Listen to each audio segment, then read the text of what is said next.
பாடும்போது அந்த சிறியதாக நமது உரிமைக்காக நாம் கொடுத்து போடுகின்ற இந்த உரிமை மீட்பு போராட்டம் என்று தீக்குச்சி ஒரு மிகப்பெரிய தீ வருவார்.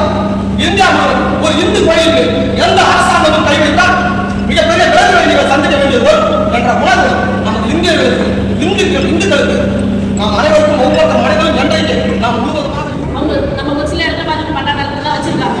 அங்க போய் அரசாங்கம் வந்து எது பண்ண முடியாது. ஏன் இடம் என்னோட கோயில் அப்படின்னு பல்வேறு விஷயங்களை ஆன்மீகத்தினால நிரூபணம் செய்த பூமி இந்த பூமி. அதனால ஆன்மீகம் இல்லை அப்படின்னு சொன்னா பாரத தேசமே கிடையாது. என்ன விஷயம் யோசிக்கிறார் அப்படின்னா,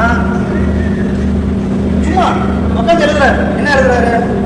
காஷ்மீரில் உள்ள 370 சட்டத்தை நீக்க வேண்டும்.